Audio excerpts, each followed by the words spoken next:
Os destaques do vídeo de hoje. Em primeiro lugar, vamos comentar rapidamente a respeito da deflação do IGPM, inflação do aluguel, que foi de 1,84%, deflação então é negativo. A seguir, vamos tratar da dívida pública, que teve um aumento em abril acima de 2%, tentar entender isso aí. Comentar a respeito do acordo da dívida dos Estados Unidos e da gasolina, que vai subir na quinta-feira, de acordo com o que nós havíamos antecipado no dia que ela caiu, há umas 3 ou 4 semanas atrás. Meu nome é Eduardo Starosta e esse é o canal Fora de Curva. Bom, gente, o IGPM, que é o Índice Geral de Preços, meio do mês da Fundação Getúlio Vargas, que mede a inflação entre as duas últimas semanas do mês de abril, as duas primeiras semanas de maio, foi de 1,84% de deflação. Queda de preços. Será que isso aí foi uma coisa generalizada? Não. Como nós falamos aqui anteriormente, se não me engano, semana passada, isso já estava antecipado pelo IGP-10, que mede essa mesma inflação, mas alguns dias antes. Então, esse 1,84% de deflação não surpreende, mas não quer dizer que nós não tenhamos que prestar atenção nesse número, porque ele basicamente está concentrado nos produtos por atacado, especialmente aqueles os quais o Brasil depende muito em termos exportadores. Eu estou falando de soja, estou falando de minério de ferro, estou falando de milho e estou falando de carne. Esses produtos estão em queda livre no mercado internacional. Então, vamos separar o IGPM em 3 segmentos, como eu sempre faço. Primeiro é o que eu disse, preços por atacado, depois preços ao consumidor e, finalmente, a construção civil, que é o Índice Nacional da Construção Civil. O índice de preços por atacado sozinho caiu 2,72%. Isso é uma brutal queda. E centrado especialmente, como eu falei antes, no minério de ferro, queda enorme de 13,26% e soja 9,4%. Além desses produtos, diríamos, básicos, também é importante observar nesse IPA, Índice de Preço por Atacado, repetindo, como é que foi o desempenho, a performance de preço dos chamados bens intermediários, que são aqueles que são adquiridos pela indústria para transformar em alguma outra coisa. Isso mostra como é que está a atividade das fábricas aqui do país. E a queda foi de 1,49%. E preços em queda, nesse sentido, significa o quê? As fábricas, as indústrias, as manufaturas, não sei se tem mais sinônimos aí, não estão comprando como compravam anteriormente. A oferta está maior que a demanda, e quando acontece isso, qualquer economista sabe, alguns não reconhecem, mas é a pura verdade, os preços tendem a cair e junto com isso vem uma natural desaceleração do desempenho econômico. E nesse ponto eu vou advertir novamente, tal situação é muito séria e significa que o Brasil entrou ou está entrando em recessão. Outros itens mais do agronegócio que eu esqueci de falar, a deflação do milho foi de 15,64%. Os bovinos caíram 3,34%, carne bovina, a suína 1,48%, o que registrou alta foi basicamente leite natura, com uma inflação no mês de 3,92%, como nós havíamos antecipado lá em janeiro, fevereiro, que isso iria acontecer nesse momento. Já o nível dos preços ao consumidor, a alta foi de 0,48%, contrariando os preços por atacado que teve deflação.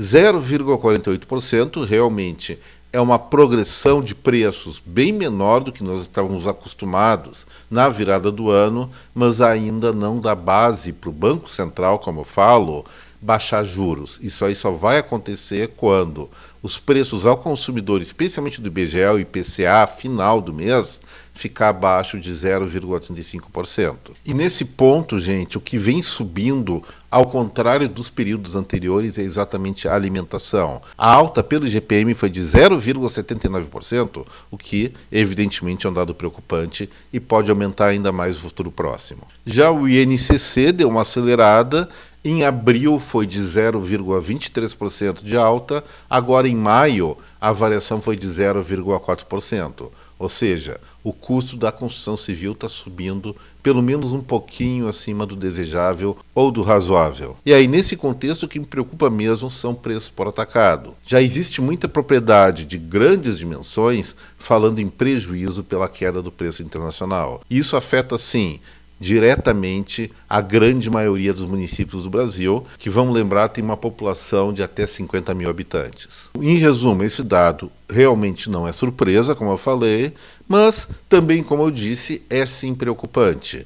Ele revela um contexto um tanto quanto negativo para o Brasil no comércio internacional, já que nossos principais produtos de exportação estão em queda livre em termos de preço de mercado, além de uma situação na qual a indústria brasileira está comprando menos, por isso os preços de seus insumos estão caindo, e isso significa queda do nível de atividade. Espero que haja uma reversão no curtíssimo prazo, mas pessoalmente eu não acredito.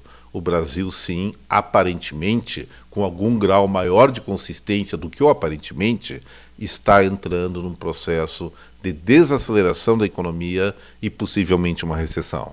Enquanto isso, não é novidade para ninguém, mas aqui tem um dado oficial: o governo federal continua com o pé no fundo do acelerador no que se refere a seus gastos públicos da União. O que aconteceu em abril? O que revelou abril? Uma alta de 140,12 bilhões de reais apenas no mês em termos da dívida pública. Ela chegou agora a 6,03 trilhões, agora não, em abril. Isso aí, em termos percentuais, significa um crescimento de 2,37% dessa dívida.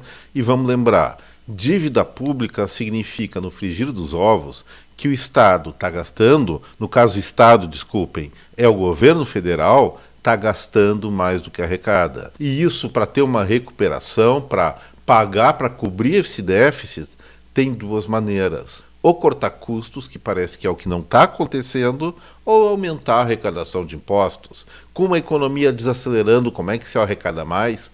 Aumentando tributos, as pessoas vão ter que pagar mais. E é exatamente esse o risco que eu quero chegar, e é o centro do meu comentário do Fora de Curva de hoje. Gente, o Congresso aprovou por ampla maioria, mais de 300 votos a favor, o tal do arcabouço fiscal, que prevê um aumento das arrecadações. As desculpas que estão dando que não vai subir imposto é balela. Vai subir imposto sim, a não ser que a sociedade se mobilize contra isso, pregando ou exigindo, antes da reforma tributária, uma reforma administrativa do Estado que reduza seus gastos. Olha só o que está circulando por aí.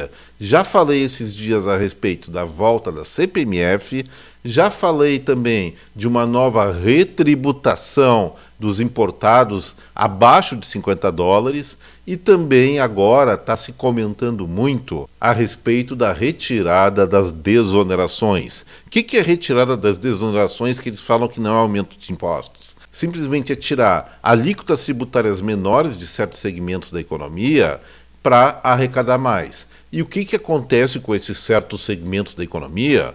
Perdendo o benefício fiscal, eles passam a repassar esse aumento de custo ou a eliminação da vantagem para o consumidor. Mais inflação, vão pagar mais caro e vão ter menos dinheiro porque vão pagar mais impostos. É isso que você quer? Acho que não. Então vou lembrar mais uma coisinha.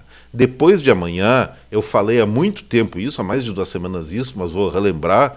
Depois da manhã, você vai pagar entre 35 e 40 centavos a mais por cada litro de gasolina que consumir, porque em 1º de junho volta com toda a força o ICMS maior sobre esses produtos, esses combustíveis que nos fazem locomover. Vão aceitar isso passivamente?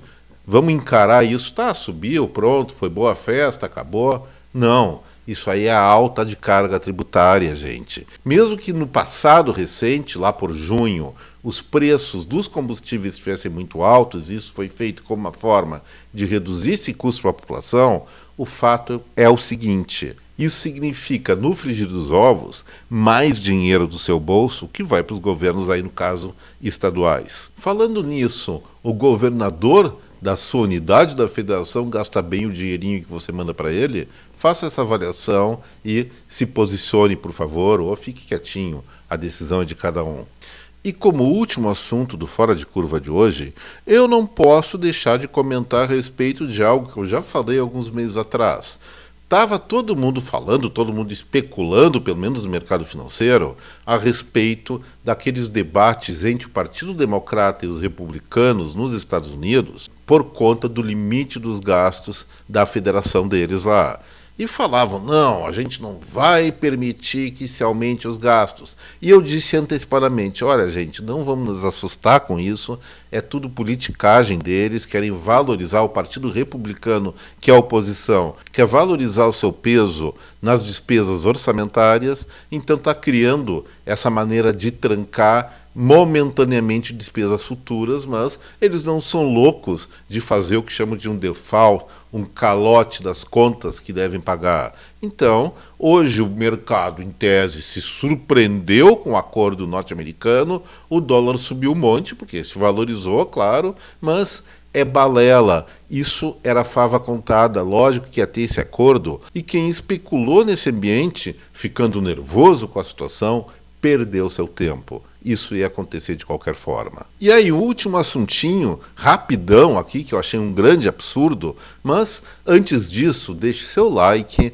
compartilhe esse vídeo com a sua rede de contatos e inscreva-se aqui no canal do Fora de Curva. Gente, na Europa, eles têm coisas muito interessantes. Por exemplo, até ontem eu mencionei a maturidade política do partido, do PSOE, Partido Socialista Operário da Espanha, acho que é assim que se diz, onde o primeiro-ministro, quando viu que perdeu as eleições municipais e regionais, simplesmente dissolveu o governo e antecipou eleições, porque ele tem que governar com apoio. Governar sem apoio não tem graça nenhuma e também não tem utilidade nenhuma. Mas eu quero falar hoje de um absurdo. A União Europeia simplesmente proibiu que os europeus comprem as TVs de 8K, que tem uma resolução evidentemente muito melhor que a 4K e as antecessoras. Por quê? Porque consome 25% de energia a mais. Só que o consumo energético de uma televisão não é lá esses absurdos. Um ar-condicionado, uma estufa, uma fritadeira, até uma air fryer, que agora está na moda, consome muito mais. Eles estão fazendo uma super besteira ou eventualmente protegendo o mercado de televisões de alta definição para eles entrar com seus fabricantes no futuro e desbancar quem domina isso atualmente, a Coreia do Sul. Gente, por hoje era isso, espero que vocês tenham gostado do vídeo e se gostaram, lembro mais uma vez, vamos deixar um likezinho aqui, uma inscrição quem não é inscrito, tudo bem? Um forte abraço a cada um de vocês, deixo aqui meu até breve, tchau gente!